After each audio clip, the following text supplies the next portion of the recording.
সকালেই শুরু করলাম পুডিং তৈরি দিয়ে। আজকে আমার বড় ছেলের জন্মদিন। ও আমার হাতের পুডিং অনেক অনেক পছন্দ করে। যে কোনো কিছুতেই বলবে, মামনি তুমি আমার জন্য পুডিং তৈরি করো। তো আমিও সেরকম রাত্রে দুধ 1 কেজি জাল দিয়ে আধা কেজি করে রাখছি, আর গুঁড়া দুধ দিছি।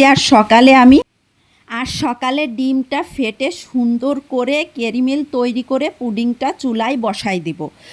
পুডিংটা হয়ে যাওয়ার পরে দুপুরের রান্নার আয়োজনে চলে যাব। আর সকালে আমরা নাস্তা করে ফেলছি।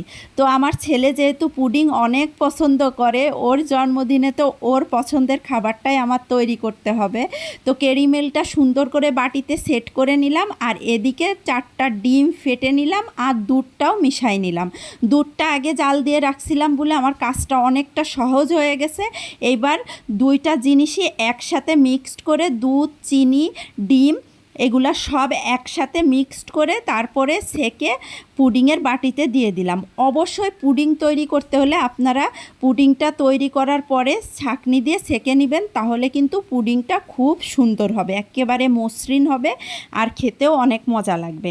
আর এইদিকে দুপুরবেলা পটল ভাজি করব, আর বেগুন ভাজি আর ডাল করব। রাত্রে বিরিয়ানি রান্না করব, সেই জন্য দুপুরে একেবারে শর্টকাট করতেছি, আর খাওয়ার সময় গরম গরম ডিম ভেজে নেব। এই খাবারগুলো যতটা সাধারণ, খেতে কিন্তু ততই অসাধারণ। বেগুন আর পটলগুলো হালকা আছে সুন্দর করে ভেজে নিলাম, তারপরে পেঁয়াজ মরিচ দিয়ে দিছি, আর এদিকে ডালটা হাতে মাখায় নিলাম। ডালটা আধা ঘন্টা আগেই ধুয়ে ভিজাই রাখছিলাম।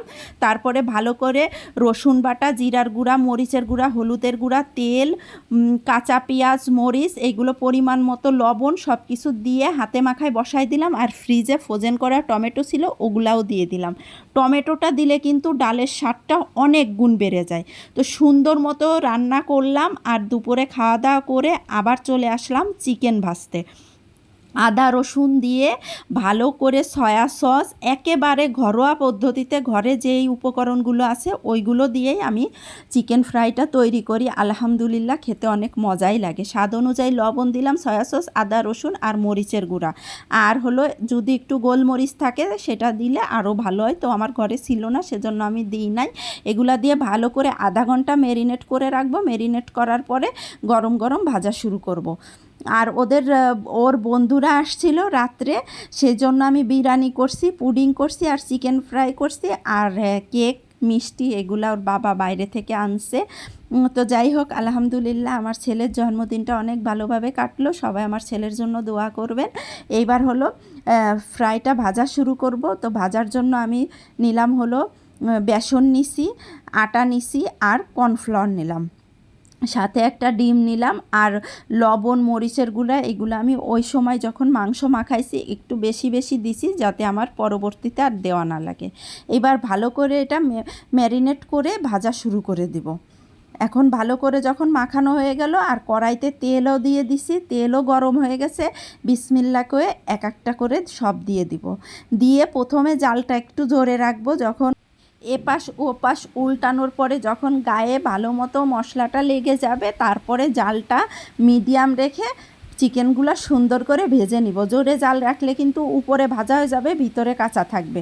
তো প্রথমেরগুলা উঠাই নিলাম, ছোটোগুলো আগে উঠাইলাম, আর বড়গুলা আরেকটু ভাজবো যাতে ভিতরে একটুও কাঁচা না থাকে, সেজন্য বড়গুলাকে আরেকটু ভাজবো, আর ছোটোগুলা উঠাই নিছি। ছোটোগুলো আবার বেশি থাকলে পুরে কালো হয়ে যাবে, সেজন্য ছোটোগুলা উঠাই, বড়গুলো আরেকটু ভেজে আর একবার দিলেই আমার চিকেন ভাজা হয়ে যাবে। আর চিকেন ফ্রাইটাও আমার ছেলের অনেক পছন্দের, সেই জন্য ওর জন্মদিনে ওর পছন্দের খাবারগুলোই রাখার চেষ্টা করেছি।